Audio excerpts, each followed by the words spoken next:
Warning to headphone users in this video. And also any listeners onto platforms.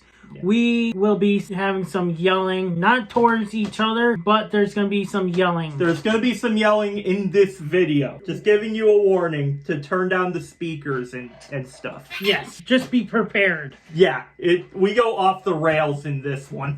What's up, Unstoppable Squad? Today we have another wrestling podcast for you guys with some very, very interesting topics this week. Absolutely. I'm Unstoppable Denominator. I'm Pete. And today we're going to cover is the Los Americanos, the Tyler Bate and Pete Dunne situation. Yep. So a lot of people have been asking, where are Tyler Bate and Pete Dunne? Where have they been? Because they were called up from NXT, and then nothing really has gone on with them. And Pete Dunne was pretty much just by himself, and then he got pushed with Sheamus, and then now he's had nothing going on for himself. And now that Chad Gable's hurt, and he's being used as the Los Americano. So they are basically what's happening is with Chad Gable being out. As you guys know, Chad Gable is the original El Grande Americano. Well, he's out with injury, so Tyler Bate, Pete Dunne, and Ludwig Kaiser are all substituting. Right. Now, you think Chad Gable, when he returns, will they all disappear, or you think he's going to lead this as a faction? He could lead it as a faction. I kind of like that, but what I think is going to happen is Chad Gable's going to come back. He's going to be El Grande Americano going forward, and all three of those guys are going to, do their own things. Maybe, but I'd rather have them as a faction. The faction sounds pretty dope. I can't lie. Right. I'd be interested in that. But in my opinion, I don't really, not that I hate the El Grande Americano gimmick. It's just weird to me. I'd rather see a regular luchador as El Grande Americano than guys we clearly know that weren't. Come on. Ludwig Kaiser's wicked tall, and you're right. And it's that is clearly Ludwig Kaiser. Oh yeah. But yeah, I think they should form a faction. Right. That'd be pretty cool. Well, my question is to you, how do you feel about Chad Gable running as his character and as Americano? I mean, to be honest, I really haven't liked any variation of Chad Gable since he was with Jason Jordan. Right. And I just think they've underutilized him so much. He could have been so much better for them, but he's constantly getting the short end of the stick with different gimmicks. Yep. That's where I am at, though. I think the El Grande Americano thing was interesting. It just sucks that he got hurt. And then, obviously, since he's hurt, they can't really film anything with him.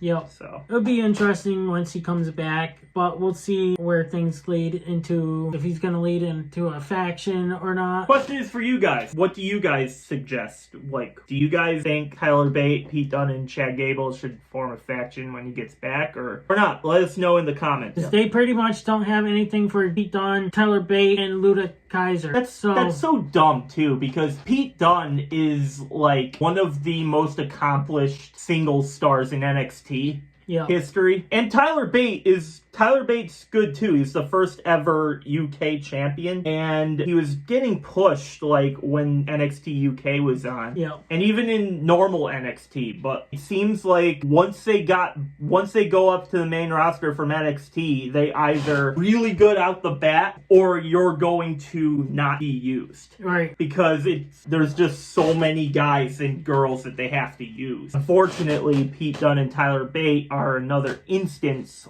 where, and it's nothing against them. They're good in their own right, but for whatever reason, Triple H and TKO don't see it as well as we do. So yeah, we'll see. I hope they find success, but we have to see about that. And it would be great if they form a faction and Tyler Bate and Pete Dunne could go for the tag titles. Chad can go for the World Championship. Ludwig Kaiser can go for the Intercontinental title or the United States, whatever brand they go on after when Chad Gable comes back. Yeah, that would be pretty cool. Can't lie. Moving on to the next topic, we got Jey Uso. Now, we did see a tease from him turning heel, then LA Knight turning heel. Now it seems like Jey Uso back turning as a heel now, as he's been looking at Cody Rhodes' belt. And so is Randy. Yeah, I was going to get to that too. Who do you think's going to turn first, Jey or Randy? Me, I think Jey. I think it's going to be Randy. But who would I like to see turn heel first? That would be Jey Uso. Yeah. Because, like, as I said a couple podcasts ago, Jey Uso has, for the most part, as a singles performer, been a face. Yeah, and that's what Ultra has said, that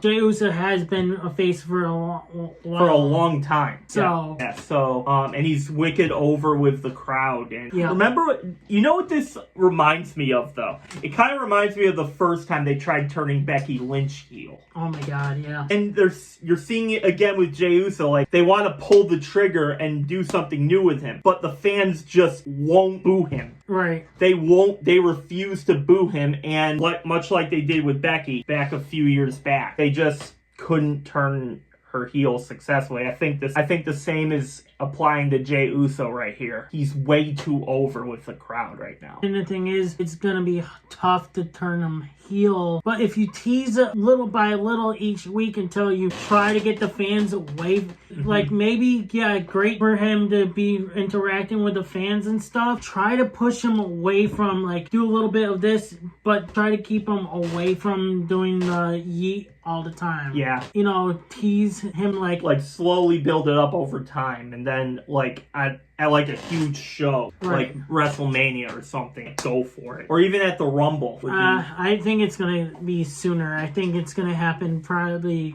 real like at soon. War Games, maybe? Possibly, who knows? But that's another thing we're gonna add, I think, War Games. Okay, see what happens. The same thing is applying to Jey Uso right here. And it's gonna be hard turning him heel successfully. What's next? Unstoppable. Next we are seeing almost $40,000 for a front row ticket at WrestleMania 42. And that's a lot of freaking money just for a front row ticket for a WrestleMania. Oh yeah, it's insane. That's like your hard earned 401, just say 401k money right there. Yeah, that's more than down the drain. That's around the same amount of money I have in my savings account. Yep. And now if you really want to go to the WrestleMania, right, you're gonna have to work a lot of fucking overtime for that. Oh yeah. That's gonna be like, I don't know, like half a year worth of overtime. Yeah. Like you'd have to like really build that up. That's if you don't have the money. Right. And if you have the money and you really want to spend $40,000 for a front row ticket, me, no. I'm sorry. Hell no. Oh, my bad. $40K. Oh, that's... Oh.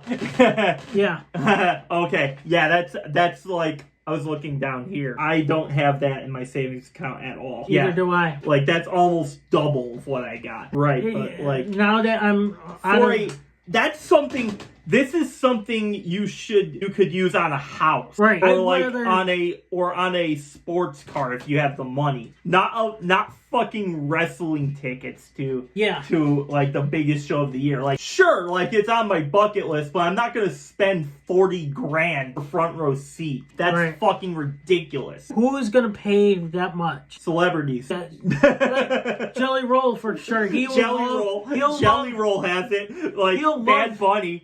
He'll love to spend money just because of Bad Bunny has it for sure. The WWE seemingly hates its own fan base and it's trying to price them out so bad. It's absolutely ridiculous. And I don't want to... I already talked about this in depth on a previous show here, but like what TKO is doing with the pricing, they are really looking to price out the diehards. Right. People like you and me who aren't rich, who don't have like, you know, this saved up in our bank accounts. You're not gonna, I don't know. It's just, they gotta do something to like reduce the prices and make it affordable. Right. Because once they lose the attendees from the audience, once the audience numbers are going to decline over time, which I think they will. Which me and Vulture had talked about. You know how AEW's fan base was like half the seats were empty? Mm-hmm. You could imagine seeing WWE doing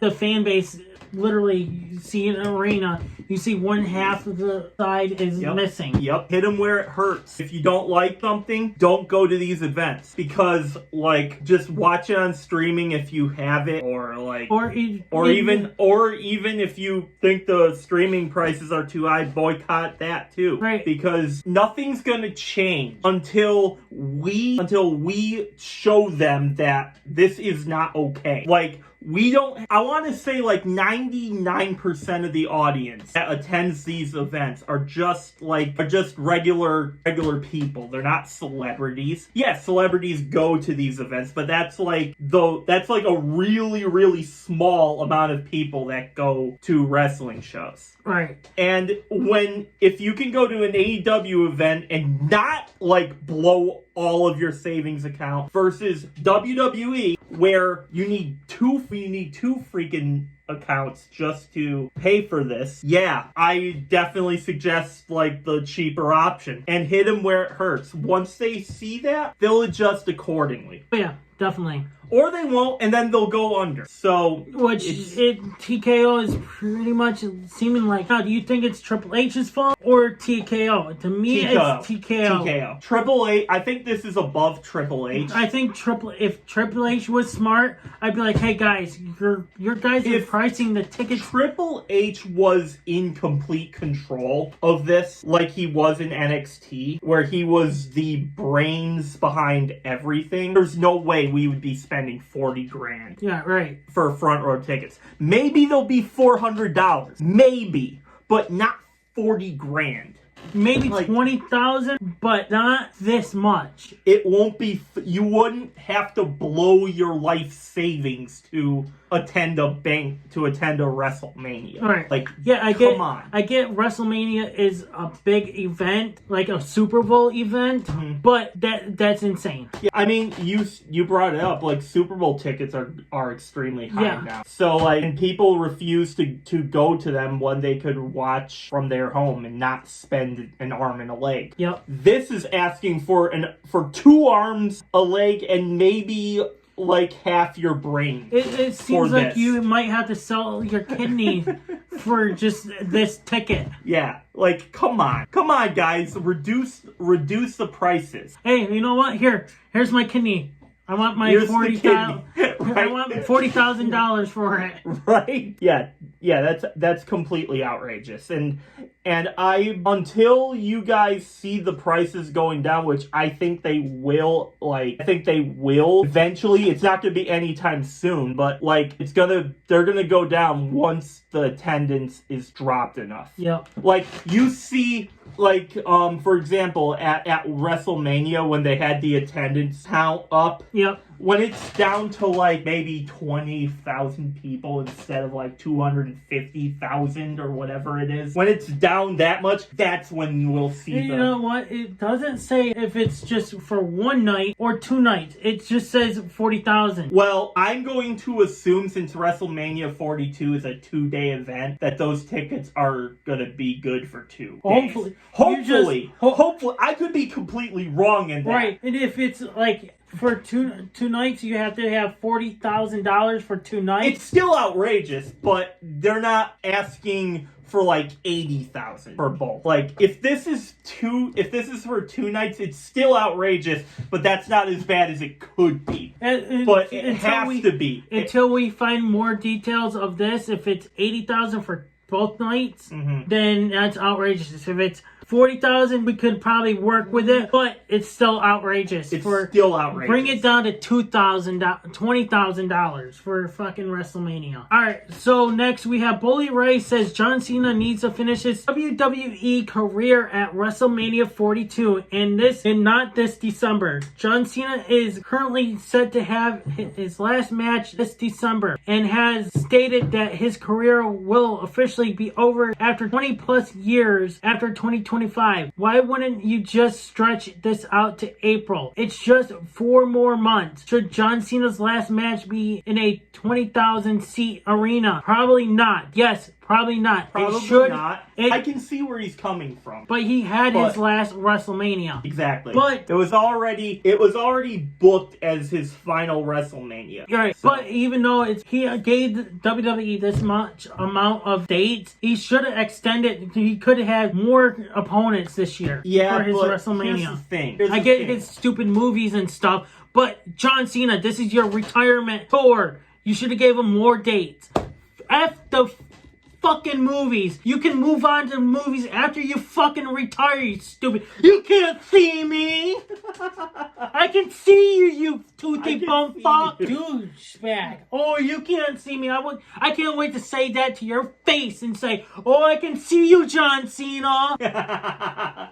I can see you. I can see you. All right. With the middle finger. Well, you can't see me, John Cena, with my middle finger. Wow, that escalated really quickly. I can see where Bully Ray is coming from here, but here's the thing: they already booked this as his last retirement tour. Having said that, I have something to get off my chest. Okay. Why the fuck did they book that Brock Lesnar match? Because Brock Lesnar's back, and there's rumors saying that Brock Lesnar shouldn't have came back. There's still rumors saying that, lawsuit against Vince McMahon and shit, but still. Why the fuck did they book it like that? TKO, look at us. Even though they're not going to you're not going to watch this, but look at us here. You guys have promoted John Cena, one of the greatest wrestlers in WWE history. Like him or not, this is an objective fact here. He's one of the greatest of all time, and he means a lot to a majority of the fan base. Not that Brock Lesnar isn't in his own right, he certainly is. But we already had a squash match like this 10 years ago on Raw, where the same thing happened. Cena was just tossed around with F5s and German suplexes and took him to Suplex City. The difference here is all you did by booking Brock Lesnar here and squashing John Cena, you took all of his momentum that you were building up, even you were building his heel turn up. And I didn't think you could do this, but I was wrong. You took that and you smashed it on the ground. And you can't do that when a superstar is retiring. Right. They should be going out on a high here. And this is certainly not one of them. And imagine you're not new to WWE, but you haven't watched it a while, and you heard that this was the last time you'll see Brock Lesnar and John Cena face off. Sure, you've seen that, and you're like, okay, that's worth some of my money. And then it ends like that. And not only could have you had this on Monday Night Raw or SmackDown, and I would probably still be furious at it, but it wouldn't be this bad because those are TV episodes. You can catch up to them on your own time. Pay-per-views. Oh, I'm sorry. Premium live events, as they're called now. Which is bullshit. I'd still call them pay-per-views. Okay. I'm sorry. Pay-per-view matches are different here. Because, now, this might be a hot take here, but I actually think Brock Lesnar and John Cena's build-up to this match was actually pretty decent. It was actually pretty decent. It won me over to at least tune in to see it. But what did you do? You booked the wrong fucking guy to win this match. Like that. Hey, you know what? To me, what the fuck are you doing? To me, I'm sorry, but I think they didn't book it wrong. Because you know why? They're leading it to, yes, I understand it, John Cena's retirement, but they're trying to piss off John Cena fans. Yeah. Not just that, they want to see John Cena fans. They're getting ready for John Cena's last match. They're trying to make you guys pissed off to be upset when John Cena loses his last match. Rumors are saying that he's going to lose to Gunther. I swear to fucking God. if they do to Cena what they did to Goldberg and make his last match a title match, I'm gonna be so furious. I'm gonna be even more furious because obviously it's his last match and he's gonna retire. So if it's a championship match of any kind, I'm gonna be so furious on that. My God. But yeah, that better not happen. I'm fine with it being against Gunther, fine. But Cena should win his last match. All right. That's been boiling up. That's been boiling inside me for And see, this is why I didn't want to miss this episode with you last week. Yeah. But it was great to have Vulture. Don't get me wrong. Mm-hmm. Like I said, we're gonna have Vulture here on this channel once in a while. If he can't come on the show, how do you feel about Vulture? Oh, he's a good kid. I would definitely do a podcast with him. Yeah. So that'll definitely be on the cards. Okay. Maybe I'll skip an episode and have you two do one together. I'm down. So we'll see how that works. One day? Yeah, that'll be cool. We'll work something out. But yeah, me and Vulture were talking about this really, really well. Oh my God. About how TKO ticket pricings and Jey Uso and so on. Next topic we have is Jazmyn Nix was written off a Fatal Influence storyline on NXT, as she has turned down an offer to sign a new deal with the company. When her existing contract expires, she would be free and clear to wrestle anywhere she chooses. All right, so on Jazmyn Nix here. So she has been obviously written out of Fatal Influence, and they're trying to fill in her spot, so like they're gonna have job applications for them. I'm gonna say this, I'm not the biggest fan of Fatal Influence, but Jazmyn Nix definitely has potential to be something special in this industry. So if she signs a new deal, which she's obviously declined an offer, but that doesn't mean she can't sign back with WWE. This just means that the offer isn't for her. Right. So there can still be a point down the road where she does want to sign. She did say that she does want to. It was a great contract coming. Okay. But having said that, assuming she isn't, I think she could go anywhere and be a star. Right. In that. And it's great to explore your options, too. Yeah, definitely do so. Yeah, if WWE gives you a new contract, sure. Look at it, right? But don't say no. Put this paper down and go see what AEW, TNA, Ring of Honor, New Japan, NWA, MLW, or MLW, go to NWA, go to TNA, Ring of Honor, AEW. Go everywhere. Explore your options available for you, and then once you have all that information to you, then you choose. And if she wants to still stay with WWE, she can do so. I definitely think she could be built up as a future, maybe not world championship material right now, but I can certainly see a world that she is one of the headlines in a women's division. So we'll see what happens. Nothing but the best to Jazmyn Nix, and I hope she gets the offer that she deserves. Move on to Adam Copeland. Tells Christian he is leaving AEW and he doesn't know if he'll ever come back. Does this mean that he's retiring, or does this mean he's going back to WWE? We'll have to find out. Okay, I do have an update, at least from Adam Copeland, on this. I'm sure you guys have seen, if you're on social media at any point over the last week or so, I'm sure you've seen this pop up on your feed. Adam Copeland potentially Cena's last opponent. I've seen that. He has confirmed that he is not going to go back to WWE when his contract expires. So what's going on is he has to still film Percy Jackson season 3 and beyond, because he's tied up in that right now. And they were just greenlit for season 3 ahead of season 2. So that's why. Well, if this would be great if Tony Khan could let WWE borrow. Oh yeah, Adam for a one-time event. Oh right. Yeah, that would be fun. But Adam Copeland, I should say. Yeah.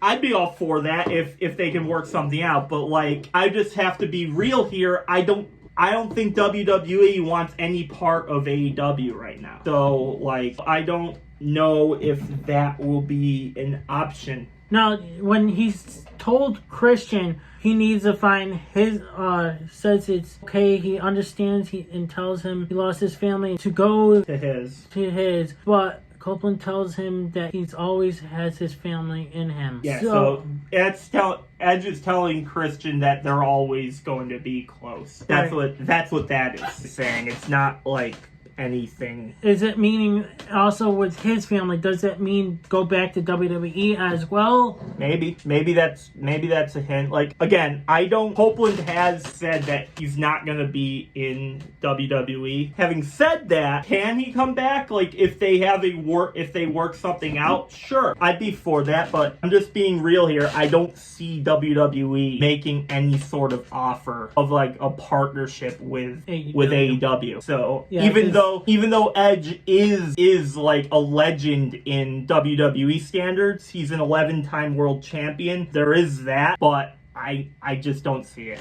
Yeah. Maybe he retires from the ring, maybe he doesn't, or maybe he does come back to WWE after he's filming. That could be an option. But I do know he is scheduled to be filming season 3. Got to see where that happens. All right, what's next? MJF. Interesting topic, because that's kind of weird of bringing this up. MJF says that he is tired of playing his own character, MJF. Interesting. And announces that he is leaving MJF. Declares that he won't return until he is the most dangerous version of himself. Interesting. So does that mean he's going to build himself up into a super badass character that we've never seen ever before? I guess it does, right? Because I just want to say this, because I actually haven't brought up this I don't think on a show before. Like, even when we were covering like Raw, SmackDown, NXT, and AEW back in the day, I don't think I ever said this, but personally, I love the MJF character. Same. I think it's the best character on AEW in the men's division. I'm curious if this means he's going to be like a badass character, or like, you know, a rebellious face / tweener / It could be something. You know what I mean? I feel like he's going to be like someone like Bailey. Like face, doing both. heel. Yeah. Tweener-ish. Yeah, I could see that. But hey, if he's tired of playing this character, I mean, sure. I mean, maybe he feels like the MJF character has been like there's nothing more that he can do with it. So maybe that's what's going on here. I would definitely be curious with updates on this. Yeah, if we find any more updates, it's something to keep your eyes on. I think this is just like, well, obviously it's just rumors right now. Well, he even said it himself. He's tired of his own character. Okay, this isn't me putting words in MJF's mouth, but maybe he just feels like he's done everything he can with the character and he wants to move forward. But it's going to be interesting if we find any more details leading into his new character of MJF. He will report this here on our podcast when we get a chance to report it. Because it will be written in our notes when we see more details. All right. And if it pops on AEW like video packages, we might bring it up into our podcast. But we won't put the video up because it might get us copyrighted. I'm looking forward to see what's going to play out with MJF. Could he be like Bailey, or could it be something that we don't know, what we haven't seen before? I mean, everything's on the table here. I just hope like they don't ruin his character. Like I just hope that whatever character he does end up choosing, it fits him. They can do something with it, because honestly, he's like one of the best, if not the best character in the men's division. So, and he's really the only star aside from maybe Darby Allin and others like that that I really care about there. So we'll keep our eyes on this. What is next? So Ash by Elegance, Dana Brooke has retired from the ring and vacated the TNA Knockouts title. So does this mean that she has an injury that made her lose her career out of it? Or is she pregnant? I mean, he said that life has has a way of throwing her a huge curveball, and it's now time to walk away from doing what I love. Elegance says to TNA and the fans become her family, and she knows that whoever is next Knockouts champion, which we'll get to in a minute, she hopes will take the company to new heights as she breaks down in tears and fans chant "Thank you, Ash." TNA then announces that Kalani Jordan will face Lei Ying to crown a new champion. So the question that you have is she injured or is she pregnant? Obviously, I'm not qualified to answer that like with any sort of thing that more than speculative. However, the way she phrases it, like life has thrown her a huge curveball, which means this is something she never expected. Aside from it could be either one. I'm hoping she's not injured. Like obviously, I don't want anyone getting hurt. It's not their fault of getting hurt. Exactly. But life gets in the way. You know, injuries happen. You know, people say wrestling is fake. Yes, it can be fake. Storylines are fake. It can be fake at certain points. The storylines are fake. The characters themselves are fake for the most part. 99% of what you see on screen is fake. Yeah. However, wrestlers do get hurt. All it takes is a botch at any point, and then your career could be over. Exactly. Look at what happened to multiple wrestlers. Like Daniel Bryan, AJ Lee. She just came back. Paige.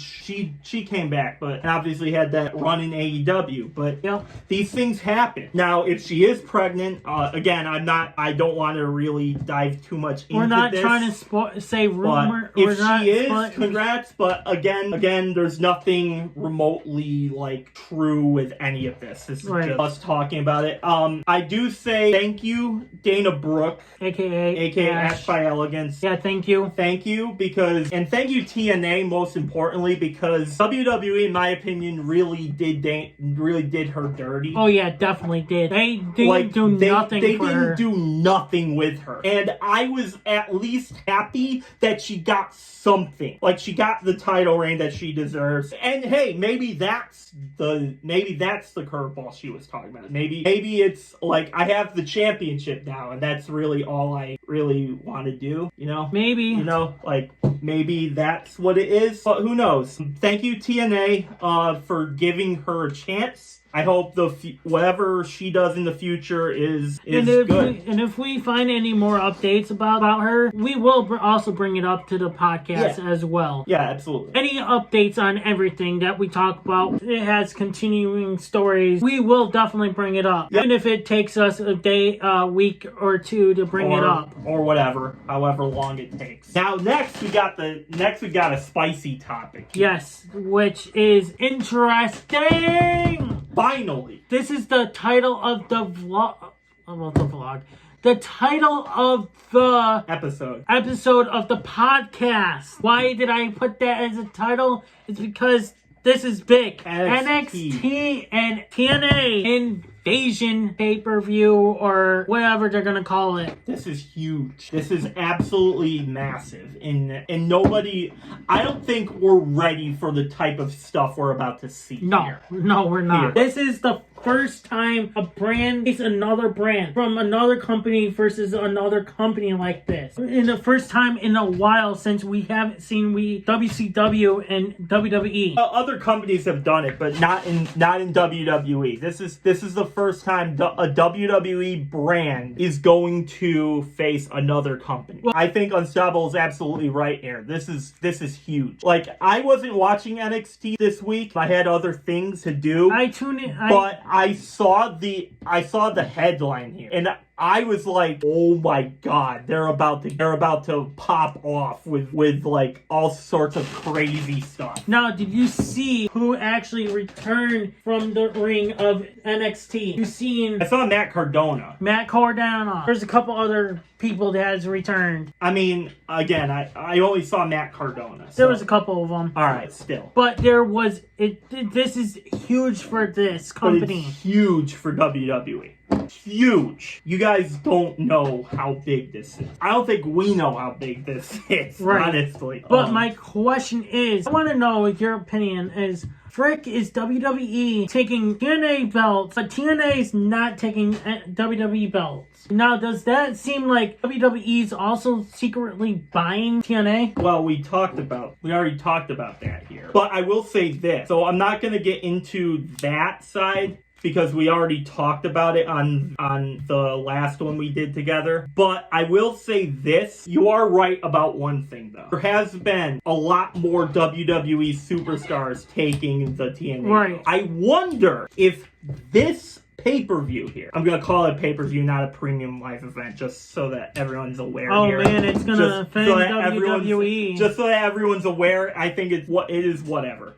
But I think this is the first time since the partnership that we will see TNA superstars take the NXT titles. That's what I think is going to occur. I think what's happened is that TNA is actually getting upset that their titles are being taken over by NXT, and so this is what happened, is that they're coming to TNA or NXT to prove a point. Oh, you guys want to take our titles? Okay. Here, we're going to play the game too. We're going to take your belts. We're going to take your titles from you guys. And this is a partnership, not an ownership. As far as we're aware, you guys don't own us. We are just going to take your titles from you, and we're going to take back the power, as they say. I think expect a huge balance in power type of thing here, where TNA superstars are going to get the NXT titles, and then I think it would be fair amongst everything. Now, is that going to happen? Probably not. But I can dream. I can dream that will happen. But yeah, congrats to that. This is exactly the kind of thing I was hoping for. And the fact that I'm going to be getting it is a lot more than I thought that was going to happen. That's my thoughts on this. My thoughts is this, I said, this is huge. I'm glad to see NXT versus TNA battles between each other. And this is great since TNA lost almost their belts pretty much. Like I said, they're gonna play games. Could this lead into war games between these two brands? Since we're gonna be talking about this in a few minutes. Yeah, it's gonna be interesting to see what's gonna happen between these two brands. All right. Are they gonna find the biggest powers versus bigger powers? Who knows? Or maybe it's going to be like, if we win, then our guys have to take the place of your superstars. Like, have our name be on the NXT shows if we win, and if you guys win, then obviously we'll leave. Yeah, we'll leave. Maybe we could.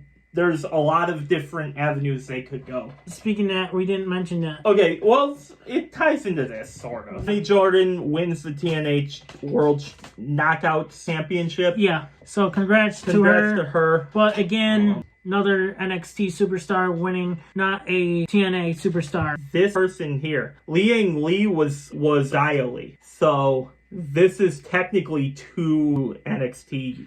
Well, she might be in TNA. Though. She is, but she made a name in WWE. Yeah, but she's now with TNA though.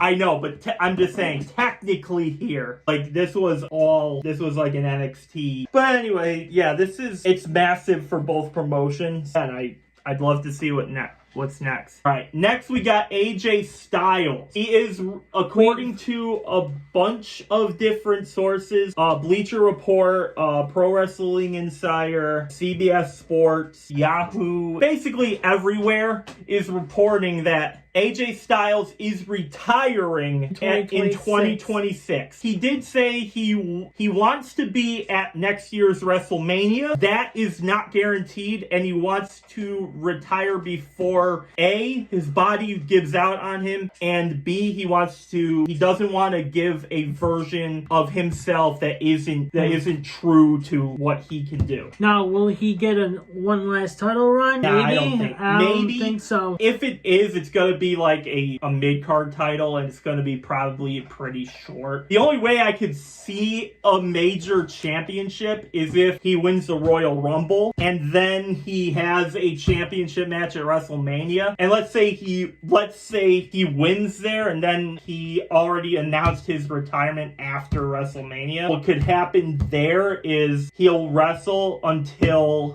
he loses, or then he loses at WrestleMania, and then he just goes out right. The biggest blockbuster of the year. So who knows? It'll be interesting to see AJ Styles one last time. But what is going to happen is John Cena and AJ Styles are having a match in Perth for Crown Jewel. So you have that to look forward to. Will he win the major title?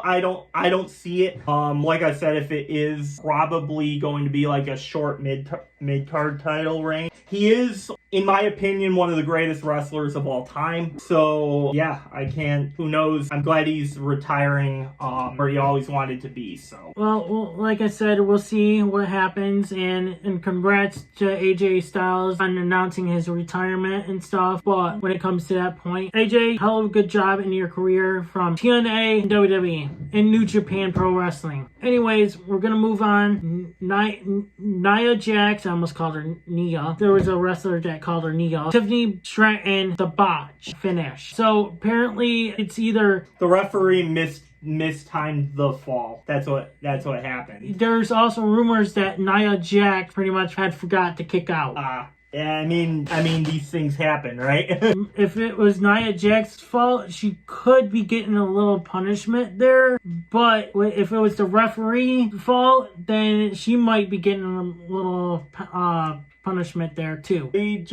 We need to see what happens, right? Yep. Maybe nothing comes out of this. We might not hear any updates. Not hear anything. Now, as the botch itself, I did see this live, and my brother called it the worst botch finish he's ever seen from a referee. So you can take that what you will. Me, I don't know. I've seen other botches that were like worse than this, but yeah, shit happens, I guess.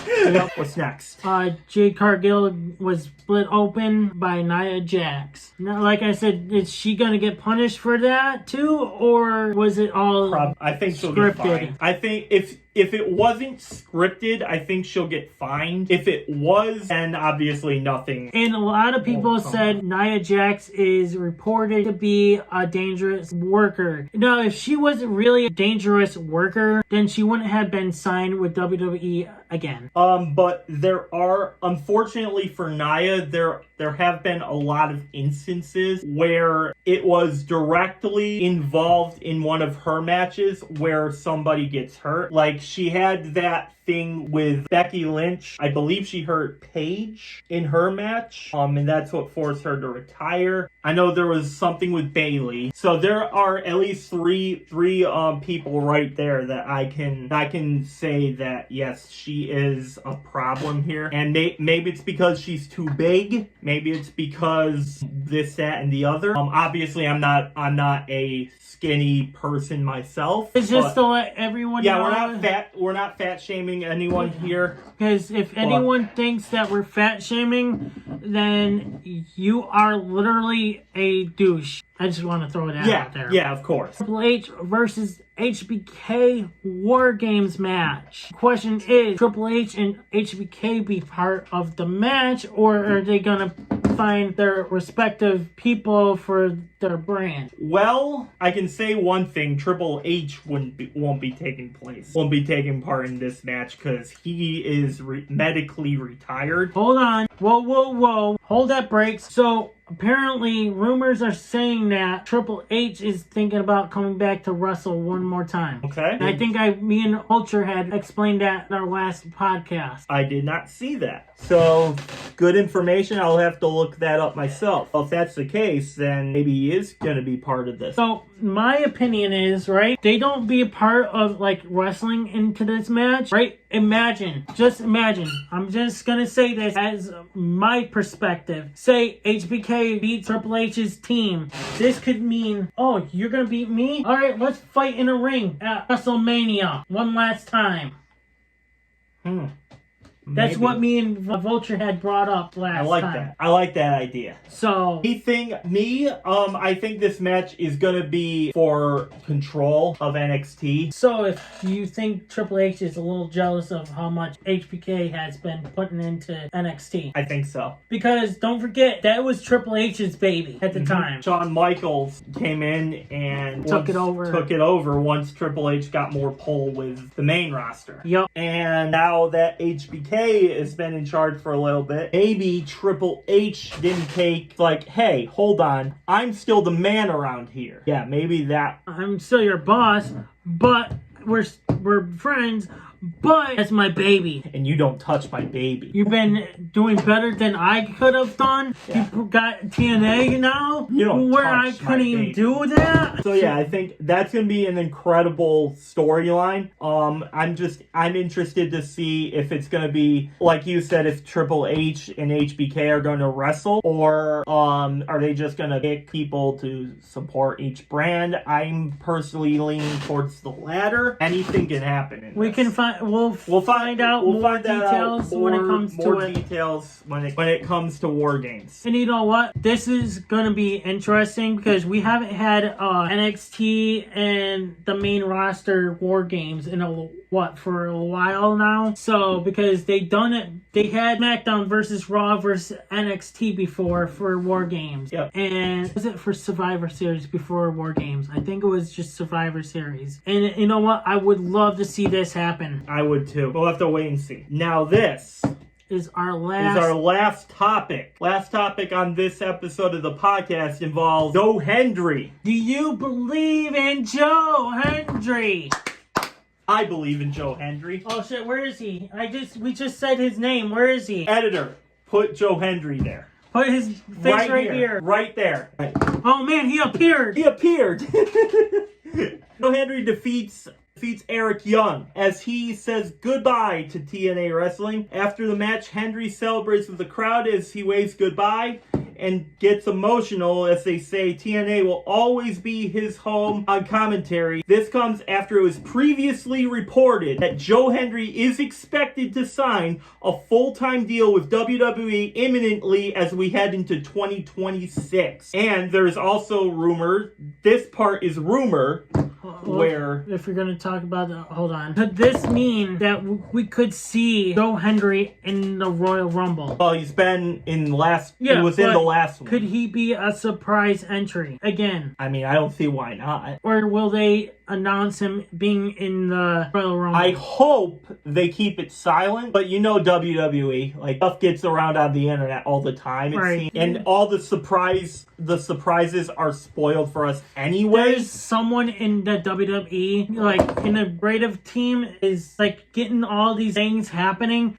Someone in there is leaking the surprises for the WWE. Yep. We don't know why, but they should be keeping things secret because us fans, we want to be surprised, not be like, oh look, for example, say, oh my god, MJF just signed a deal with WWE. Oh my god, MJF show, it's MJF. MJF's in the Royal Rumble. He comes out number 30. And we're like, really? We already knew that. We already knew that he was gonna be there. It's like, why leak things out? There's a mole in the WWE. Whoever this mole is, get rid of him. Get rid of him. Triple H, if you're listening, TKO, get rid of this mole. TKO's not. I can guarantee you, TKO isn't listening to us right here. Yeah, I know. But if they are, just get rid of them. Find out who the mole is and get rid of this guy. You're spoiling it for the fans. Before even this all happened, look, AJ, we were all surprised that AJ returned. Edge returned. The Hardys returned. We were all shocked. Now we don't get that anymore. Yeah, because someone leaks things out. Right to see Joe Hendry now going to move on to WWE and become maybe a big superstar in the WWE. But I am happy that we're going to see more Joe Hendry in WWE, but no longer more in TNA. Joe Hendry, he's going into WWE. next year. I think he will be an instant main eventer. Now, WWE. do you think he's going to go to NXT or the main roster? I think the NXT. main roster. Main roster. NXT for me. Main roster. Because he's already doing stuff on NXT. Yeah, so he's already has the NXT experience. Yeah, but he could do a little bit more work, maybe get the title off of Ricky Saints. Yes. Yeah, I can see that. I'm just going to say this. I think Ricky Saints pretty much, yes, congrats to Ricky Saints for winning, but I think what's going with Obafemi is that he's moving up to the main roster here. Oh, yeah. With this topic with Joe Hendry, there is rumors going around saying Joe Hendry could be working with Dark State. Why we say that is rumors because, let's see, he's been talking to some Dark State members. He has been talking to them backstage. So, could he be a member? Could he be the leader of Dark State? Ooh, that would be interesting. That would be really interesting to see it's another babyface most of his career. Could he join the dark side? That would be interesting. Right, and the thing would be interesting is seeing his dark side of heel version of Joe Hendry. Yeah. We've seen him heel before, but could WWE tune it up a notch and make him a super villain heel? A Dark State member / leader. Well, if he is the leader, then that will be an instant, super badass heel. Right. He'd have to be someone that you despise. But I don't know if anyone could hate Joe Hendry. That's the problem. So I don't know if that would work, but I would definitely be interested in that if that were to happen. But he will be WWE full time starting in 2026. With that, I think we're good. Unless last time we had news come out. Yeah, that's true. I think we're good until now. So until next week's podcast of wrestling, I think we're good right now. Anyway, Thank you guys for joining us, and let's be part of your day. I hope we brought some entertainment to you. And let us know what you guys think of these topics. If you guys are listening to this, on Apple Podcasts, iHeartRadio, Amazon Podcast, or Spotify, let us know in the reviews. But if you guys are watching this on YouTube, let us know in the comments below to let us know what you guys think of these topics, because we will read your comments. He probably won't see the reviews. I will, but I can send him the reviews. Okay. And stuff. If it's the comments, he might see it. I might see it. If he doesn't see it, I'll show him anyways. But we will interact. I will interact with you guys for sure. I don't know about him, but me and Immortal Spades would always interact with our GTS wrestling fans of reactions. I like to interact with my fans, even if it's positive. If it's positive, great. I'll respond. If it's negative, I will say you're wrong, you're stupid, or whatever. I love doing this podcast with you, Pistol Pete. All right. And I love doing what we've been doing the past 4 weeks now. Likewise. This has been fun. So this really has been fun, and I'd like to do one with Vulture and Immortal Spades sometime down the road. Right. And also, I'll just let you guys know, maybe down the road, me and Immortal Spades might pick up a couple topics when we're actually doing our own podcast together, and we might just throw in a few topics so that way we don't have much to talk about between you and I. Work on whatever else topic. Yeah. So definitely. But him and I, we've had conversations about sometime down the line.